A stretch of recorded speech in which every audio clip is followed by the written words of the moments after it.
Hello aspirants and welcome to my UPSC journal. हम कर रहे हैं फ्री एनसीईआरटी सीरीज, जिसमें आज हम करने वाले हैं polity NCERT class 11 chapter number 2। Chapter का नाम है राइट्स इन द कॉन्स्टिट्यूशन। इस चैप्टर में डिस्कस करेंगे राइट्स क्या होते हैं, उसके बाद एक एक करके अपने सारे ही 6 फंडामेंटल राइट्स पढ़ेंगे एंड लास्ट में डिस्कस करेंगे difference between fundamental rights and DPSPs. लेकिन वीडियो शुरू करने से पहले 2 मिनट रुको, क्योंकि आप लोगों के लिए हम लेकर आए हैं एक सरप्राइज गिव अवे। तो since we are close to completing 10K subscribers on YouTube, तो इसीलिए आप में से 10 सीरियस एस्पिरेंट्स को मिलने वाली है Oswal NCERT one for all book. अब यही बुक क्यों सेलेक्ट की? बिकॉज सबसे पहले तो इसमें आपको एनसीईआरटी के नोट्स मिलेंगे, सारे ही 6 to 12। देन उसके साथ you will be getting MCQ and PYQs for your practice. तो ये बुक परफेक्ट है for this series and for all the aspirant जो कि सीरियसली एनसीईआरटीज पढ़ रहे हैं। नाउ द क्वेश्चन कम्स कि ये गिव अवे जीते कैसे। तो आपको कुछ नहीं करना, संडे तक हम 10 वीडियोस लाइव करेंगे। आपको हर वीडियो देखनी है जिसमें एक लेक्चर होगा completing a chapter from NCERTs, और उस लेक्चर में कहीं पर एक क्वेश्चन पॉपअप होगा। उस क्वेश्चन का आंसर आपको कमेंट सेक्शन में बताना है, और उसके बाद आप में से जो भी एस्पिरेंट सीरियसली 10 दिनों तक 10 वीडियोस पर हर क्वेश्चन का आंसर कमेंट करेंगे, they will get the chance to win the giveaway. Also, since we are doing this giveaway on YouTube, तो यहाँ पर आपको कांटेक्ट करना is not going to be that easy। इसीलिए मैंने डिस्क्रिप्शन में एक फॉर्म दिया हुआ है जहाँ पर you can fill your details, your name, your address and your contact number, ताकि आपके जीतने के बाद आपकी बुक्स आपके घर तक पहुँच जाए। ठीक है, तो आज की वीडियो और आज से संडे तक सारी ही वीडियोस पूरी देखना। कहीं भी ये क्वेश्चन पॉपअप होने वाला है, उसका आंसर कॉमेंट में बताना, and this is a chance for you to win this give away. तो चलो फिर ये लेक्चर स्टार्ट करते हैं। सबसे पहले स्टार्ट करेंगे विद इंट्रोडक्शन, जिसमें जानेंगे व्हाट आर राइट्स। राइट्स होते क्या हैं? तो rights are the claim of individuals that are essential for a dignified and civilised life. यानी कि ये हर इंडिविजुअल, हर सिटीजन के कुछ क्लेम्स हैं जो कि वो कर सकते हैं from the society, from the state and from fellow citizens. ये बहुत इंपॉर्टेंट है क्योंकि इन राइट्स की वजह से ही सारे लोग एक डिग्निफाइड और एक सिविलाइज्ड लाइफ जो है वो जी पाते हैं। ठीक, they are protected and guaranteed by laws. ये राइट्स बहुत ज्यादा इंपॉर्टेंट है, इसीलिए इनको स्पेशली मेंशन किया गया है हमारी कॉन्स्टिट्यूशन में। ये सारे ही राइट्स बाय लॉ प्रोटेक्टेड भी हैं एंड गारंटीड भी है, स्पेशली बाय द कॉन्स्टिट्यूशन। ठीक है, अगर इन केस आपका कोई भी फंडामेंटल राइट वायलेट होता है, then you can go to court. Moving on, rights place limit on the power of state. अब राइट इतने इंपॉर्टेंट क्यों है? तो एक तो ये इंडिविजुअल्स की मदद कर रहे हैं एक डिग्निफाइड, एक सिविलाइज्ड लाइफ जीने में। साथ में जो दूसरा इनका इंपॉर्टेंस है वो ये है कि ये स्टेट की पावर, यानी कि जो गवर्नमेंट की पावर है, उसे लिमिट कर देते हैं। अब ये होता कैसे है? तो देखो, गवर्नमेंट ऐसा कोई भी लॉ नहीं बना सकती, ऐसा कोई एक्शन नहीं ले सकती जिससे किसी भी सिटीजन का फंडामेंटल राइट वायलेट होगा। तो एक तरह से क्या हुआ, गवर्नमेंट की जो पावर है वो लिमिटेड हो गई बिकॉज ऑफ दीज राइट्स। ठीक, तो इसीलिए भी ये राइट्स इंपॉर्टेंट है। And lastly, these rights are also necessary for development of individuals and for their participation in public affairs. ये राइट इसीलिए भी जरूरी है क्योंकि बिकॉज ऑफ दीज राइट्स जितने भी इंडिविजुअल्स हैं उन सबका ही डेवलपमेंट होता है। साथ में ये मदद करते हैं ताकि जो इंडिविजुअल्स हैं, जो सिटीजन्स हैं कंट्री के, वो पार्टिसिपेट कर पाए इन पब्लिक अफेयर्स। अगर राइट ही नहीं होंगे, सोसाइटी में डिस्क्रिमिनेशन होगा, सोसाइटी में इनइक्वालिटी होगी, तो ना तो डेवलपमेंट प्रॉपर हो पाएगा और ना ही लोग पार्टिसिपेट कर पाएंगे अच्छे से। ठीक है, तो ये जो फंडामेंटल राइट्स हैं ये बहुत ज्यादा इंपॉर्टेंट है। Now moving to the next topic, अब हम डिस्कस करेंगे कि ये जो फंडामेंटल राइट्स हैं इनकी जरूरत क्या है इन द कॉन्स्टिट्यूशन। तो देखो, सबसे पहले तो ये जो फंडामेंटल राइट्स हैं ये बहुत ज्यादा इंपॉर्टेंट है। अब ये इतने इंपॉर्टेंट क्यों है? तो ब्रिटिश टाइम से ही जब वो लोग रूल कर रहे थे, हमारी सोसाइटी में बहुत सारे डिफरेंशिएशंस थे। ठीक है, वो लोग अपने मन मुताबिक वर्क करते थे, वो लोगों की चिंता नहीं करते थे, वो सिटीजन्स की चिंता नहीं करते थे। उस टाइम पर जो हमारे फ्रीडम फाइटर्स थे, जो हमारे रिवॉल्यूशनरीज थे, they were very clear in their mind कि जब इंडिया विल गेट इंडिपेंडेंस तो उसके जो फंडामेंटल राइट्स हैं, जो सिटीजन्स के राइट हैं, जो कि उनसे कोई नहीं छीन पाएगा, वो हम कॉन्स्टिट्यूशन में मेंशन करेंगे because these need to be preserved. ठीक है, इसीलिए जो फंडामेंटल राइट्स हैं इनको कॉन्स्टिट्यूशन में मेंशन किया गया है। ये कोई छोटे मोटे राइट नहीं है, ये राइट बहुत ज्यादा जरूरी है ताकि जो हमारी सोसाइटी है वो बढ़िया से डेमोक्रेटिक फॉर्म में वर्क करे। अगर इन राइट्स को अलग से एक सेपरेट सेक्शन में नहीं मेंशन किया जाता तो जो बाकी की राइट्स है वैसा ही इन्हें भी कंसीडर करते। ठीक है, तो इसीलिए to mark their importance, so therefore to emphasize on these rights, to mark their importance, they are mentioned in the Constitution of India। ये जो राइट है ये प्रोटेक्ट करते हैं इंडिविजुअल्स का फ्रीडम एंड डिग्निटी। साथ में ये भी इंश्योर करते हैं कि जो सोसाइटी है उसमें इक्वालिटी रहे एंड जस्टिस रहे। They prevent arbitrary action by the state. State अपने अकॉर्डिंग, अपने मन मुताबिक कोई भी एक्शन नहीं ले सकती। जो भी एक्शन लेगी, इट इज इंपॉर्टेंट कि फंडामेंटल राइट्स वायलेट ना हो। Next, to build a democratic society based on liberty, equality and fraternity. यानी कि एक डेमोक्रेटिक सोसाइटी बिल्ड करने के लिए, एक ऐसी सोसाइटी बिल्ड करने के लिए जहाँ पर जो लोग हैं वो अच्छे से पार्टिसिपेट करते हैं, बहुत जरूरी है कि उनके पास फंडामेंटल राइट्स हो, जैसे कि इक्वालिटी हो, फ्रेटर्निटी हो, लिबर्टी हो। ठीक है, क्योंकि अगर कुछ राइट्स ही नहीं है, इक्वालिटी ही नहीं है, तो हर कोई कैसे पार्टिसिपेट करेगा। ठीक, next, to promote social and economic democracy. यानी कि एक ऐसी डेमोक्रेसी जहां पर सोसाइटी और इकोनॉमी में भी लोगों का पार्टिसिपेशन देखने को मिलता है, उनको फ्रीडम एंड इक्वालिटी दिया जाता है। ठीक है, तो ये तो हो गए कुछ reasons why the fundamental rights are mentioned in the constitution. अब हम एक एक करके सारे ही फंडामेंटल राइट्स डिस्कस करेंगे। तो सबसे पहले फंडामेंटल राइट्स जो होते हैं दे आर नॉट एब्सोल्यूट, यानी कि ये जो फंडामेंटल राइट्स हैं ये एब्सोल्यूट नहीं है। कुछ सर्टेन कंडीशंस में इनके ऊपर रीजनेबल रेस्ट्रिक्शंस लगाए जा सकते हैं। अब वो कंडीशंस क्या है, तो वो सारी भी हमारी कॉन्स्टिट्यूशन में मेंशन्ड है, ठीक। So these rights are not absolute, certain limitation restriction can be imposed under certain conditions. Next, ये एनफोर्सिएबल है बाय द कोर्ट्स, यानी कि इन केस किसी भी इंसान, किसी भी इंडिविजुअल के राइट्स वायलेट हो रहे हैं, उससे छीने जा रहे हैं, देन ही और she can go to the court. And lastly, these are protected and safeguard by Supreme Court, ठीक है। तो ये हो गया basic information about fundamental rights. अब देखो, ये जो फंडामेंटल राइट्स हैं ये हमारे कॉन्स्टिट्यूशन में मेंशन है इन पार्ट 3 एंड आर्टिकल 12 से लेके आर्टिकल 35 तक we have all the fundamental rights listed. We have total 6 fundamental rights. अब एक एक करके हम इन सारे ही 6 फंडामेंटल राइट्स को डिटेल में पढ़ेंगे। शुरू करेंगे with the very first, which is right to equality. तो ये है फ्रॉम आर्टिकल 14 टू आर्टिकल 80। ये राइट इंश्योर करता है equal treatment and equal opportunity to all the citizens without any discrimination. सबसे पहले article 14, it states equality before law and equal protection by law. यानी कि इस आर्टिकल का क्या मतलब है कि लॉ के सामने सारे ही लोग, सारे ही सिटीजंस बराबर होंगे एंड लॉ इक्वली सबको प्रोटेक्ट करेगा। ऐसा नहीं है कि यहाँ पर आपको कोई भी डिस्क्रिमिनेशन देखने को मिले ऑन एनी बेसिस। प्रेसिडेंट हो, प्राइम मिनिस्टर हो या एक नॉर्मल सिटीजन हो, सब लॉ के सामने बराबर हैं, सबके लिए rules, regulation, laws are same. Next, article 15, it prohibits discrimination on the grounds of religion, race, caste, sex और place of birth. That means किसी के साथ भी कोई भी डिस्क्रिमिनेशन नहीं कर सकता किसी भी बेस पे, whether it be religion, race, gender, place of birth और सेक्स, ठीक है। So this is article number 50। Moving on, article 16, equality of opportunity in public employment. यानी कि ऐसा नहीं है कि जो पब्लिक एम्प्लॉयमेंट है that is reserve for certain group, certain caste, certain religion. हर कोई, हर सिटीजन के पास राइट है कि अगर वो चाहे तो वो पब्लिक एम्प्लॉयमेंट ले सकता है, ठीक है। So this is open to everybody without any discrimination.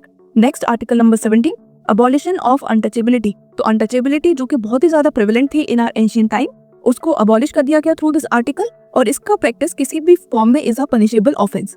ये एक सोशल इविल है and it is now abolished. Next, article 18, it is abolition of titles. यानी कि जो स्टेट है वो किसी को टाइटल्स नहीं दे सकती, जैसे कि राजा या महाराजा, जो कि हमें देखने को मिलते हैं इन द एंशिएंट हिस्ट्री, ठीक। So now all of these titles were abolished.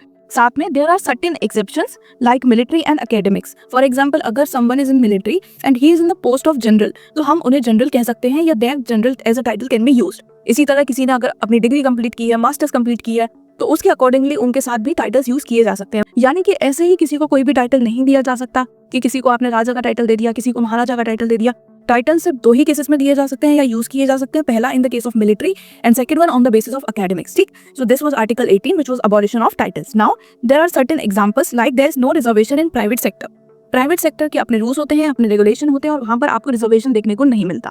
Secondly, scheduled caste and tribes have reserved seat in education and jobs to promote equality. अब इक्वालिटी को प्रमोट करने के लिए जो शेड्यूल्ड कास्ट है और जो शेड्यूल्ड ट्राइब है, उनके लिए सीट्स रिजर्व की गई हैं in education as well as in government job.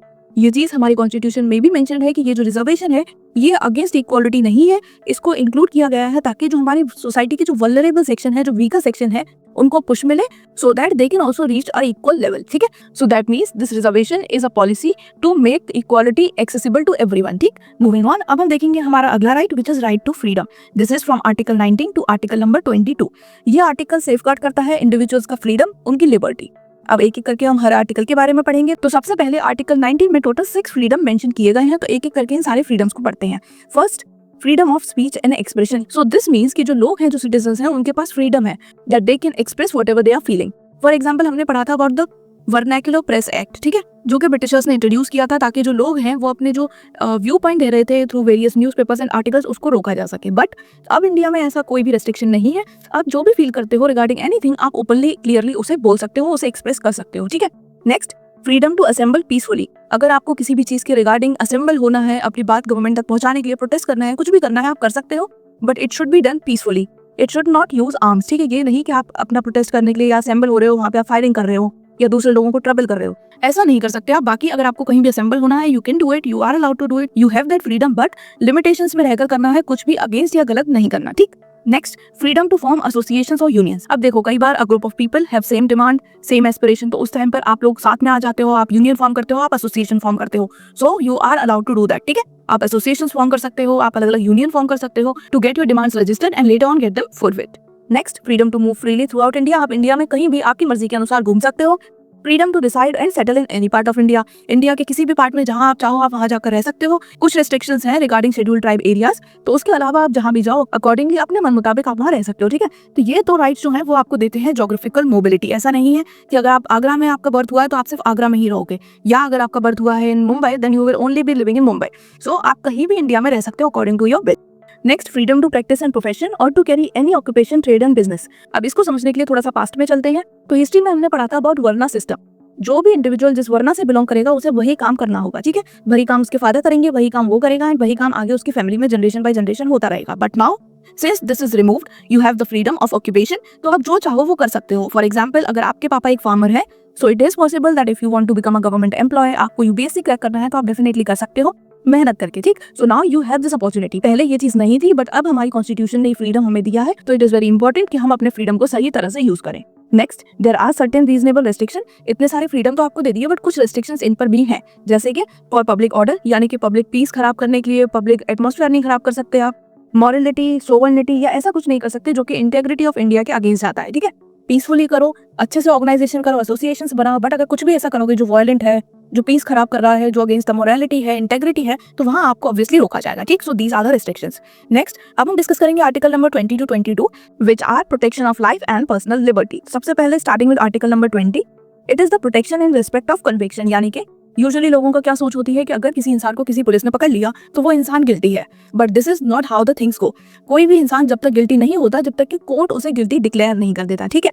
तो इसीलिए जो भी इंसान है उसके भी there are certain rights with respect to conviction. जब तक कि उसे सजा नहीं मिलेगी, या अगर सजा मिलती भी है तो उसके भी there are certain protection. For example, no ex post facto laws. अब इसका क्या मतलब हुआ? तो देखो, आज सपोज कोई एक लॉ पास हो गया, अब उस लॉ से रिलेटेड एक क्राइम एक इंसान ने किया 2 साल पहले, तो वो हो गया प्रीवियस डेट का, तो उस चीज के लिए आप उस इंसान को अभी पनिश नहीं कर सकते बिकॉज लॉ आज आया है, ठीक। So this is a important thing. Next is double jeopardy. अब ये क्या होता है? तो एक ही इंसान को एक ही गलती के लिए आप 2 बार पनिशमेंट नहीं दोगे। And last is self incrimination. That means कि you can not force a individual कि वो अपने ही अगेंस्ट एविडेंस प्रोवाइड करे, ठीक है। So this is self incrimination, यानी कि किसी को आप फोर्स नहीं कर सकते कि आप अपने ही अगेंस्ट हमें सबूत ला कर दो। Every individual has the right कि वो खुद को प्रोटेक्ट करे। Article number 21, it is of protection of life and personal liberty, ठीक है। इसमें क्या क्या इंक्लूडेड है? तो it has right to privacy, right to education, right to environment and a lot more.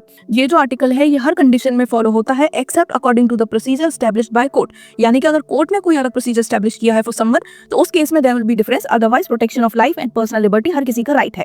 Last is article number 22 which is protection against arbitrary arrest and detention. यानी कि किसी भी इंसान को ऐसे ही अरेस्ट नहीं किया जा सकता या उसे डिटेन करके नहीं रखा जाता। ये इस चीज से प्रोटेक्ट करता है आपको article number 22 which gives right of accused and detainees. यानी जिन्हें भी अक्यूज किसी चीज के लिए बताकर अरेस्ट किया गया है या जिन्हें डिटेन किया गया है उनके भी कुछ राइट्स हैं। जैसे कि नंबर 1, उन्हें क्यों अरेस्ट किया गया है ये उन्हें बताना पड़ेगा at the time of arrest. उनको मजिस्ट्रेट के सामने लाना होगा within 24 hours of arrest, और उसके बाद अगर मजिस्ट्रेट को लगता है कि this arrest is wrong, then he और she will be leaved free, ठीक है। तो ये कुछ राइट्स हैं ऑफ द डिटेनी या फिर अक्यूज। ये इंपॉर्टेंट क्यों है? क्योंकि अगर ये राइट्स नहीं होंगे तो किसी को भी उठा के पुलिस ऐसे ही बंद कर देगी, ठीक, या फिर इसका मिसयूज कर सकती है हमारी स्टेट, हमारी government. Therefore these rights are very important. तो देखो, अभी तक हमने राइट टू इक्वालिटी पढ़ लिया, राइट टू फ्रीडम पढ़ लिया। अब हम पढ़ेंगे राइट अगेंस्ट एक्सप्लॉयटेशन, जिसमें है 2 articles, article 23 and article 24। Article 23 prohibits human trafficking, forced labour and विकार। ह्यूमन ट्रैफिकिंग क्या होती है? ये होती है buying and selling of human beings, ठीक है, स्पेशली बच्चों की एंड ऑफ वुमेन्स। इसको हमारी कॉन्स्टिट्यूशन ने प्रोहिबिट किया है, और साथ में फोर्स लेबर, फोर्सफुली आप किसी से कोई काम नहीं करा सकते। एंड नेक्स्ट इज बिगाड़, जब किसी को फोर्सफुली काम कराते हैं विदाउट इवन पेइंग देम, ठीक है। तो ये जो तीनों ही चीजें हैं, दीज आर प्रोहिबिटेड। कोई भी करता है देन ही और she will be punished. These are punishable offences, ठीक। तो ये हो गया article number 23। Article number 24 prohibit करता है एम्प्लॉयमेंट ऑफ चिल्ड्रन जो कि 14 साल से छोटे हैं, below 14 years, in hazardous industries. For example, industries related to mining या फिर केमिकल इंडस्ट्री। तो ये जो डेंजरस इंडस्ट्री है, यहाँ पर आप 14 ईयर्स से छोटे बच्चों को एम्प्लॉय नहीं कर सकते। ये जो दोनों ही आर्टिकल्स हैं, article number 23 and 24, and overall they पूरा ही right against exploitation. This is to protect the vulnerable section, वो सेक्शन जो कि वीकर है, they are more prone to exploitation. उनको प्रोटेक्ट करने के लिए जो राइट है ये इंट्रोड्यूस किया गया है, like children, bonded labour, women, ठीक। तो ये हमने पढ़ लिया about the third fundamental right which is right against exploitation.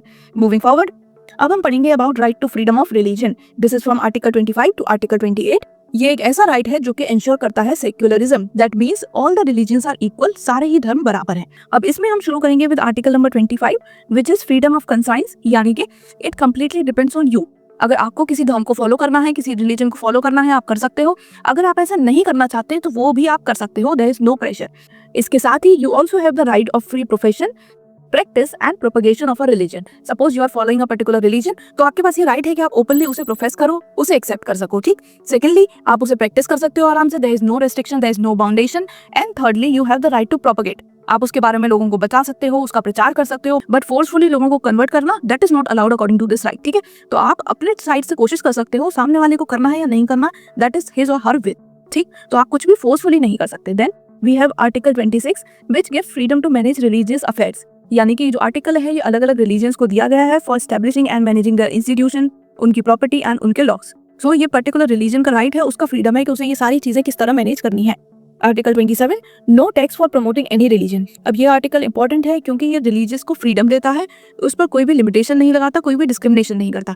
अगर टैक्सेस लगा दिए गए किसी भी रिलीजन के प्रमोशन पे तो इससे जो हमारा सेक्युलरिज्म है उसके अगेंस्ट हम जा रहे हैं, बिकॉज अब हम उसका एक चार्ज ले रहे हैं। It is free, it is freedom and it is available to all, so therefore there should be no taxes on the promotion of any religion. Article 20 is that no religion instruction in government educational institute. अब देखो कुछ educational institute ऐसे होते हैं जो कि completely government run करती है। अब हमारी जो गवर्नमेंट है, जो हमारी सरकार है, वो है सेक्युलर, यानी कि किसी भी रिलीजन को वो लोग प्रमोट नहीं करेंगे, सारे ही रिलीजन इक्वल है। And therefore it is important कि गवर्नमेंट एजुकेशनल इंस्टीट्यूट में कोई भी रिलीजियस इंस्ट्रक्शन ना दिया जाए, किसी भी रिलीजन के रिगार्डिंग बात ना हो, किसी भी particular important personality belonging to a religion उनके बारे में भी बात ना हो। ठीक, बिकॉज वहाँ पर जो चीजें हैं they should be secular, they should be unbiased. वहीं इसके अलावा हमें देखने को मिलते हैं कुछ प्राइवेट इंस्टीट्यूशन, प्राइवेट स्कूल, जैसे कि मिशनरी स्कूल्स हो गए। सो वो प्राइवेट है, दे हैव द राइट कि वो क्रिश्चियनिटी के बारे में बता सकते हैं लोगों को, because that is a private institution. ठीक, तो ये हो गया आर्टिकल नंबर 28, जहां पर जो गवर्नमेंट स्कूल्स हैं, एजुकेशनल इंस्टीट्यूशंस हैं, they are not allowed to give religious instruction. India is a secular state जहां पर जो सारे ही रिलीजन्स हैं वो इक्वल हैं, they are respected equally, they are treated equally, and therefore it is important to respect all the religions without giving any preference to any religion. ठीक, तो ये हो गया right to freedom of religion. Moving forward, अब हम पढ़ेंगे about cultural and educational rights. These are from article 29 to article number 30, यानी कि 2 आर्टिकल्स हैं। These rights safeguard rights of minorities. Minorities कौन होते हैं? तो ये वो ग्रुप या इंडिविजुअल्स होते हैं जो कि अगर नंबर के हिसाब से देखें then their number is less। साथ में not only in the number, on the basis of language भी होती हैं linguistic minorities, and on the basis of religion होती हैं रिलीजियस माइनॉरिटीज। ठीक है, और ये जो माइनॉरिटीज होती हैं ये ओवरऑल कंट्री भी वेरी करती हैं, साथ में स्टेट टू स्टेट भी वेरी करती हैं। अगर आप बिहार में जाओगे तो वहाँ पर आपको पंजाबी लोग कम मिलेंगे, तो वहाँ पर जो पंजाबी कम्युनिटी हो गई दैट इज इन माइनॉरिटी। ठीक, वहाँ पे पंजाबी लैंग्वेज भी माइनॉरिटी में हो गई। तो ये जो राइट है ये माइनॉरिटीज के लिए है, माइनॉरिटीज के लिए इंपॉर्टेंट है क्योंकि ये उनके कल्चर को प्रोटेक्ट करता है। अब कैसे करता है तो देखते हैं। सबसे पहले article 29 protection of interest of minorities, right to conserve language, script and culture. अब ये जो माइनॉरिटीज होती हैं इनका लैंग्वेज अलग होता है, इनकी स्क्रिप्ट अलग है, इनका कल्चर अलग है। अगर हमने इसे प्रोटेक्ट नहीं किया तो ओवर द टाइम पीरियड क्या होगा, जो मेजॉरिटी है वही लोग इनको भी ओवरपावर कर लेंगे। इवेंचुअली जो इनका कल्चर है, जो इनका ट्रेडिशन है, वो सारी चीजें खत्म हो जाएंगी एंड हर जगह हमें सेम ही चीज देखने को मिलेगी। देयरफॉर इट इज इंपॉर्टेंट कि जो माइनॉरिटीज के कल्चर है, उनकी लैंग्वेज है, उसको प्रोटेक्ट किया जाए। This is what is article 29 all about. It gives the right to conserve language, script and culture.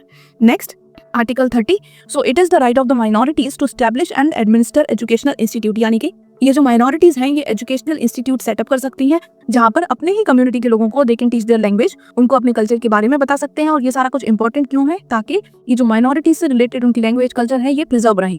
अगर ये एक जनरेशन से दूसरे जनरेशन ट्रांसफर नहीं होगा then they won't be able to conserve it. ठीक है, तो ये जो राइट है this is applicable to religious and linguistic minorities. अगर किसी एरिया में कोई पर्टिकुलर रिलीजन है जो माइनॉरिटी है then they have this right. अगर कोई लैंग्वेज ग्रुप है जो माइनॉरिटी में है तो उनके पास भी ये राइट है। So this right is not based on numerical strength alone, यानी कि सिर्फ ऑल ओवर हम न्यूमेरिकल स्ट्रेंथ नहीं देखेंगे, ओवरऑल कंट्री में क्या हो रहा है इस बेसिस पर भी देखेंगे कि कहाँ पर कौन सी लैंग्वेज ग्रुप माइनॉरिटी में है, कौन सा रिलीजियस ग्रुप माइनॉरिटी में है। ठीक है, so these are cultural and educational right for minorities. Moving on, अब हम डिस्कस करेंगे हमारा last fundamental right which is right to constitutional remedies. This is given in article number 32 and doctor B.R. Ambedkar ने describe किया था इस right को as the heart and soul of constitution. That means ये जो राइट है it is very very important. ये right allow करता है इंडिविजुअल्स को to move to Supreme Court और High Court for the enforcement of their fundamental right, यानी कि ऊपर दिए गए जो 5 राइट्स हैं अगर उनमें से कोई भी राइट आपका वायलेट हो रहा है किसी भी फॉर्म में, कोई इंडिविजुअल वायलेट कर रहा है, कोई पर्टिकुलर ग्रुप वायलेट कर रहा है या फिर स्टेट फॉर अ मैटर वो वायलेट कर रही है, तो आपके पास ये राइट है कि आप सुप्रीम कोर्ट जा सकते हो, हाई कोर्ट जा सकते हो and get your rights enforce. ठीक है, तो ये जो राइट है right to constitutional remedies, this is a very important right. अब जब आप कोर्ट के पास जाओगे तो वो अलग अलग तरह के रिट इशू कर सकते हैं। रिट सिंपल लैंग्वेज में समझो तो एक ऑर्डर होता है। ठीक है, तो जो कोर्ट है वो अलग अलग रिट को इशू करेंगे, जैसे कि habeas corpus, mandamus, prohibition, certiorari and quo warranto. ठीक है, तो ये कुछ रिट्स हैं जो कि कोर्ट इशू करता है। अब ये है क्या, तो इनको डिटेल में पढ़ते हैं। शुरू करेंगे with the very first habeas corpus. तो ये एक रिट है जिसका मतलब ये होता है कि कोर्ट ऑर्डर कर सकता है अरेस्टेड पर्सन को उसके सामने प्रेजेंट करने के लिए। ठीक है, so this is a writ by which court can order कि अगर किसी भी इंसान को अरेस्ट किया है तो उसे आप मेरे सामने प्रेजेंट करो। It can also order to set free an arrested person, और अगर कोर्ट को लगता है कि वो गलत तरीके से अरेस्ट हुआ है या फिर फॉर गलत रीजन अरेस्ट हुआ है तो कोर्ट ये ऑर्डर कर सकता है कि you can set him free now. ठीक, तो ये हो गया हाबिस कॉर्पस। अब ये आपका राइट टू फ्रीडम प्रोटेक्ट कर रहा है। अगर आपको अरेस्ट कर लिया विदाउट गिविंग राइट रीजन या कुछ भी तो कोर्ट इशू करेगा habeas corpus. Next, mandamus. This writ is issued when court finds that a particular office holder is not doing legal duty. अगर कोई भी एक इंसान है जो कि ऑफिस होल्ड कर रहा है बट वो अपनी लीगल ड्यूटी नहीं कर रहा है and thereby he is infringing the right of an individual, और ऐसा करके वो किसी इंडिविजुअल का राइट जो है उसे इन्फ्रिंज कर रहा है, उसे रेस्ट्रिक्ट कर रहा है, तो ऐसे में कोर्ट इशू कर सकता है मैंडेमस। ठीक है, तो इसको एक बार दोबारा सुन लो। अगर कोई भी इंडिविजुअल है जो कि एक ऑफिस होल्डर है बट वो अपनी जॉब सही से नहीं कर रहा है, कोर्ट को लग रहा है कि वो कुछ ऐसा कर रहा है जिससे किसी इंसान का जो राइट है वो अफेक्ट हो रहा है, वो हैम्पर हो रहा है, वो रेस्ट्रिक्ट हो रहा है, तो ऐसे में कोर्ट इशू करेगा मैंडेमस। ठीक, नेक्स्ट इज प्रोहिबिशन। ये एक रिट है जो कि इशू किया जाता है बाय हाई कोर्ट और बाय सुप्रीम कोर्ट जब लोअर कोर्ट ने कोई ऐसा केस ले लिया होता है which is going against their jurisdiction. ठीक, यानी कि अगर कोई लोअर कोर्ट है उसके पास कोई एक ऐसा केस है जो कि उसके जुरिसडिक्शन एरिया में ही नहीं आता, तो इस टाइम पर हाई कोर्ट या सुप्रीम कोर्ट इशू कर सकते हैं प्रोहिबिशन। ठीक, तो ये हो गया number 3 writ. Moving forward, next is quo warranto. So if a court finds a person is holding office but is not entitled to hold that office, यानी कि कोई एक इंसान है जो कि ऑफिस होल्ड कर रहा है but he is not entitled कि वो ऑफिस वो होल्ड कर सकता है, so in that case quo warranto is issued, और इसके बाद उस इंसान को रेस्ट्रिक्ट कर दिया जाता है फ्रॉम होल्डिंग दिस ऑफिस या फिर फ्रॉम बीइंग एन ऑफिसर। ठीक है, तो यानी कि कोई भी इंडिविजुअल है जिसके पास ये एंटाइटलमेंट नहीं है या अधिकार नहीं है कि वो पर्टिकुलर ऑफिस को होल्ड कर पाए, बट अगर वो कर रहा है तो इशू होगा क्यू वारंटो, और तभी से उसका जो रिस्ट्रिक्शन है वो उस पर लग जाएगा। अब वो ऑफिस होल्ड नहीं कर सकता। ये एक तरीके से राइट टू अपॉर्चुनिटी भी है, बिकॉज जब कोई गलत तरीके से किसी और पोजीशन पे बैठा है तो किसी और की अपॉर्चुनिटी यहाँ पर हैम्पर हो रही है। ठीक, and last is certiorari. This is a writ जो कि कोर्ट ऑर्डर करते हैं टू लोअर कोर्ट, ठीक है, या फिर किसी अनदर अथॉरिटी को कोई भी मैटर ट्रांसफर करने के लिए टू द हायर अथॉरिटीज और कोर्ट। कोई ऐसा मैटर है जो कि कोई छोटा कोर्ट या कोई लोअर कोर्ट हैंडल कर रहा है बट कोर्ट को लगता है, सुप्रीम कोर्ट को लगता है कि ये मैटर जो है उनके पास आना चाहिए या किसी हायर कोर्ट के पास जाना चाहिए, तो वहां पर वो इशू करते हैं सर्चुरारी, और इसके बाद वो जो मैटर है that will be transferred to them. So with this हमने ये सारे ही रेट एक एक करके डिस्कस कर लिए।